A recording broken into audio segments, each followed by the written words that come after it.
Now, I get a lot of requests for this series, but this Mario enemy has gotten everybody extremely excited. Which is quite ironic, since this guy tends to avoid the spotlight. I'm talking about the Shy Guy. This little fella has been around for ages, and has been seen in many Mario games, but also other franchises. But how did he change in all those years? Have there been any changes in terms of design, use, gameplay, and story?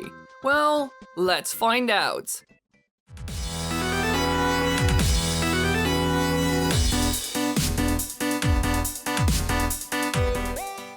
The Shy Guys. They are timid troublemakers and common enemies in the Mario and Yoshi series. They are recognizable by their masks, which they wear due to their shyness. Now, the origin of this enemy is a bit weird, since they're not actually from the Mario games at all.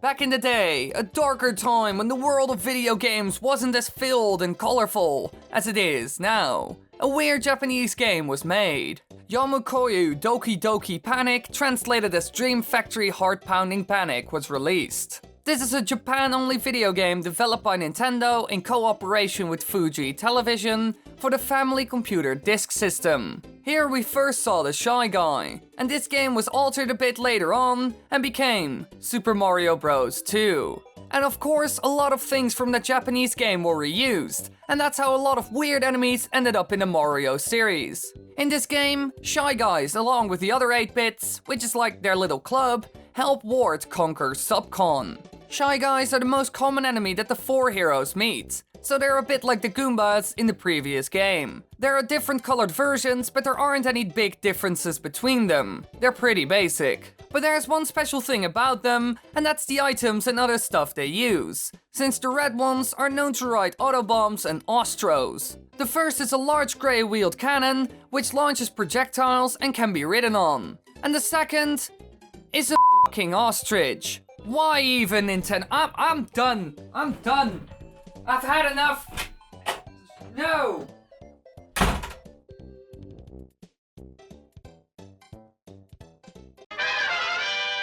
Now this is really clever, since the Shy Guy is pretty basic in its behavior, and this gives them something special and surprising. It enhances their abilities. It's like a power-up for the enemy. It either makes them faster and taller, or lets them attack from a distance. This also saves time for the developers, since they can create new obstacles and scenarios with little effort, since they can reuse the Shy Guys. But we also saw Sniffits, which is a variation that shoots from a distance at Mario. This kind of makes the version of the Shy Guy using the Autobomb useless. The Sniffits are almost the same, although I have to say that the Autobombs make them bigger and faster, which is probably the reason why they were still put into the game. They present more of a challenge. However, after this game, the Shy Guys completely vanished. They weren't seen in the main series games anymore. We saw them return in Super Mario Maker as a costume, and saw 2 variations of them return in some games, the Fly Guy and the Sniffits. However, they weren't seen a lot, only in Super Mario 64 when it comes to main series games. So that's essentially nothing if you look at all the Mario games so far. But why did they completely remove them from the main series? Well, one reason could be the poor sales of Super Mario Bros. 2 in comparison to the first game, since there's a pretty big difference. The first game was a smash hit with 40 million sales on the NES, but Super Mario Bros. 2 only sold 10 million on the exact same console. Now the second game still sold an insane amount of copies, but for Nintendo, this was a pretty big smack to the face. And so they decided to go back to the old formula, dumping some of the new enemies from Super Mario Bros. 2. This being a great choice since the third game sold 8 million copies more than the previous. But what happened to the Shy Guys? Well, they weren't thrown into the trash can. They were used in a different spin-off series, the Yoshi franchise. Now these games were all about Yoshi and Baby Mario, which both became extremely popular characters. Shy Guy's first chronological and true Mario appearance is in Super Mario World 2, Yoshi's Island, and its remake. Here they are extremely common and weak enemies, simply walking or flipping forward to occasionally stop and look left and right.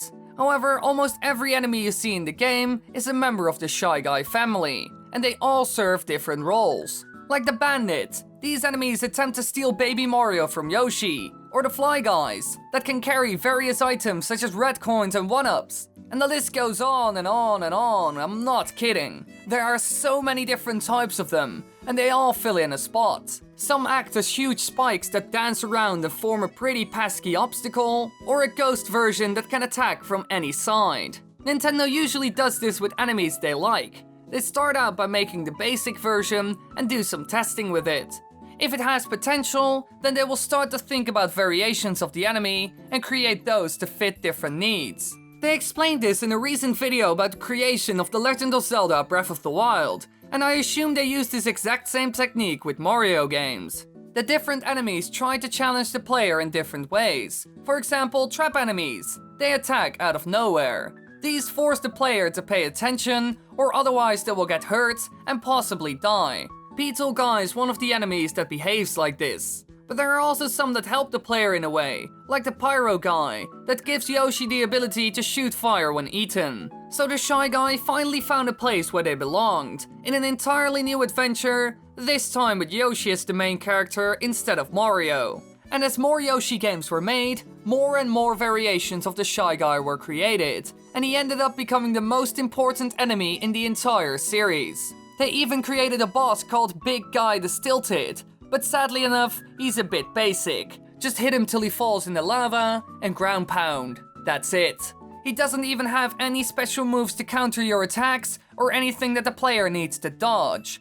Nothing. It's a bit of a disappointment. They could have done so much more. It's a robot, so they could have given him all kinds of different attacks and it would have been fitting. However, there was also another series where they became a big deal, the Paper Mario games. Shy Guys are semi-common enemies in the series, and just like the Yoshi games, there are loads of variations, all with different attacks and abilities. But that's not too interesting. They have been used as enemies in loads of games. The thing that interests me here is the character Shy Guys that we see in the game, since they finally started to get some personality. Like a leader named General Guy. He is the mastermind responsible for the numerous robberies in Toad Town during the events of Chapter 4 in Paper Mario. They're finally part of the story in some way. Normally they're enemies and that's it.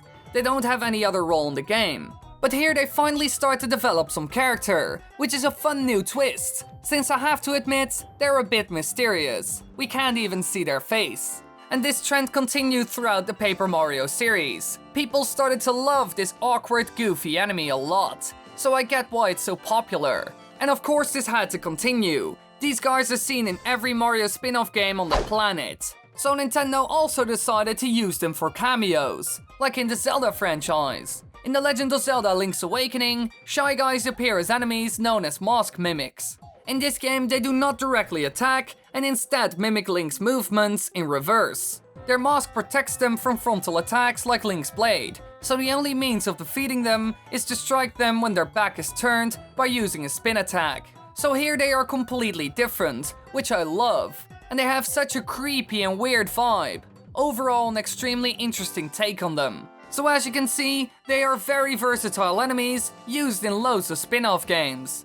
Even the Mario Party games are filled with these cute little fellas, hosting all kinds of minigames, like Swing Kings, which is basically baseball, and they even have their own board in Mario Party 8. Sadly enough, they never really found a place in the main series Mario games. However, the Shy Guys still had a happy ending. Also, I will be hanging out in Amsterdam during VidCon Europe with my good friend Birdkeeper Toby. We will be doing some fan meetups and hang out, so come say hi. And that's the 7th to the 9th of April. Be sure to follow me on Twitter or Instagram so that you know where we are. And I will keep all of you up to date in the videos, so it's gonna be fine. Thanks for watching everybody, I hope you enjoyed. If you want to watch more videos, click the annotations on the screen. And don't forget to come hang out in Amsterdam, it's going to be fun. So follow me on those Twitter and those Instagram things. It really works. I also put dumb stuff on it, it's fun. Check it out.